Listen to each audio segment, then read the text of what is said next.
Encore une fois, Yvon Geoffrion. Mon grand désir, depuis bien longtemps, c'est que les gens lisent la Bible dans la meilleure traduction possible. La meilleure traduction, après des années de recherche avec mon épouse, on a trouvé que c'était la version de Lausanne. J'explique dans d'autres vidéos pourquoi.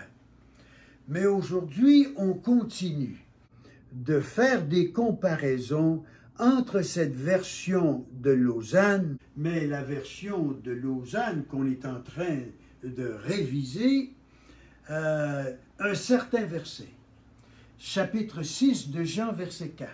Il est écrit « La Pâque, la fête des Juifs, était proche. » J'ai regardé le mot, et voici ce que j'ai trouvé. Si on regarde Pâques à la loupe, voici ce qu'on va trouver. En réalité, on devrait le traduire, le mot, par passage. Je vais vous dire pourquoi. Je vais vous donner un peu l'historique, le contexte ici. Dans l'Ancien Testament, les Juifs sont allés en Égypte et ils se sont installés confortablement. Après longtemps, 400 ans, je crois, ils sont bien installés, mais ils sont devenus esclaves des Égyptiens. Donc, Dieu veut libérer son peuple et les ramener en Israël. Alors, Pharaon dit « Jamais, jamais, je ne laisserai partir le peuple. » Alors, Dieu envoie des fléaux, plusieurs fléaux. Mais plus Dieu multiplie les fléaux, plus le Pharaon s'endurcit. Et le dernier fléau est ceci, que Dieu va passer lui-même à travers le pays et frapper les premiers-nés de tous les habitants du pays. Pour être protégés de cette mort, ceux qui avaient la foi en Dieu devaient prendre du sang d'un agneau, le prendre et le mettre sur le cadre de leur porte extérieure. Puis Dieu a dit, quand je passerai, si je vois le sang, je passerai par-dessus la maison et j'irai frapper le premier-né de la prochaine maison qui n'a pas le sang sur le cadre de la porte. Alors les Égyptiens, eux, qui ne croyaient pas en Dieu, n'ont pas besoin du sang.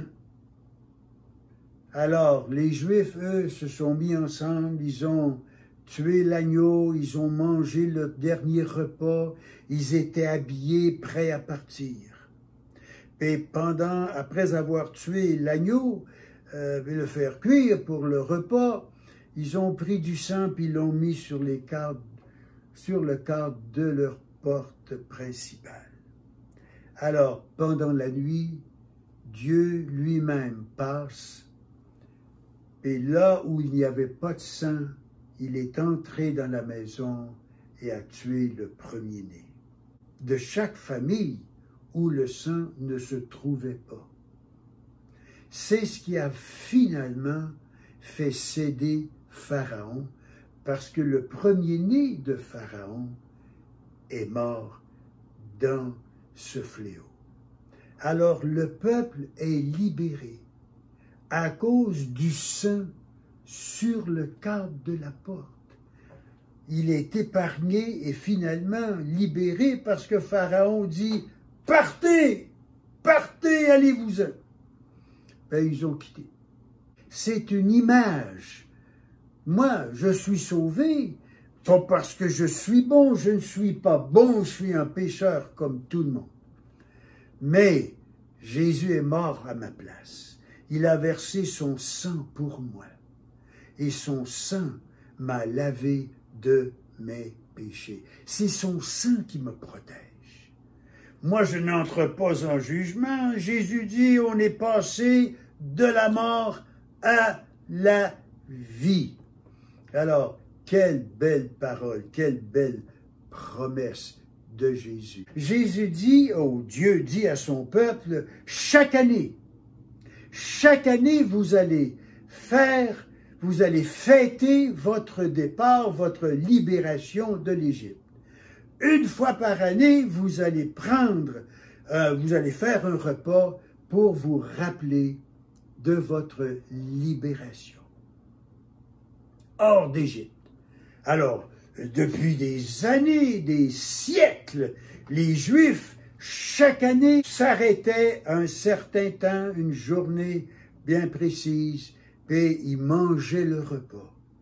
Puis en mangeant ce repas, ils se rappelaient de leur libération hors d'Égypte. Dieu sait qu'on oublie facilement. Dieu ne voulait pas que son peuple oublie leur libération par la main de l'Éternel.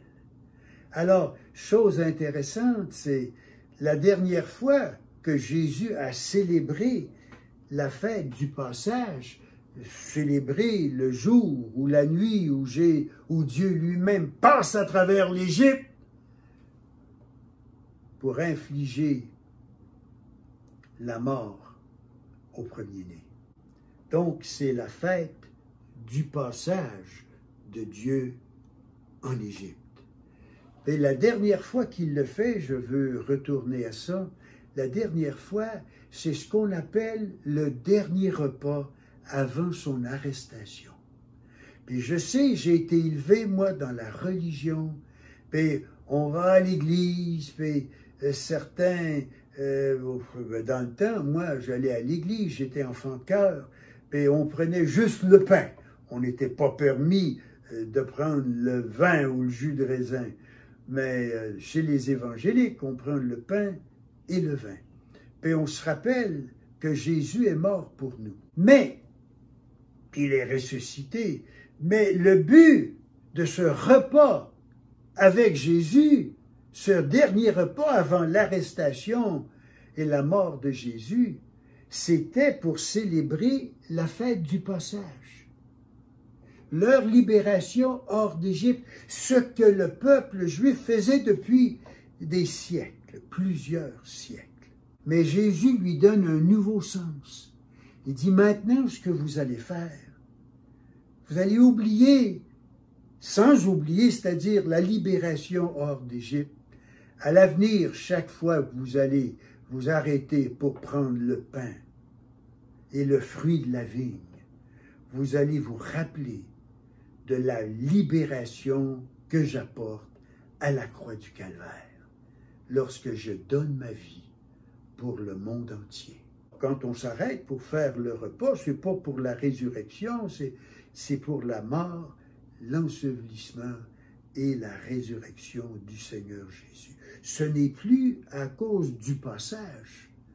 On a une autre libération maintenant.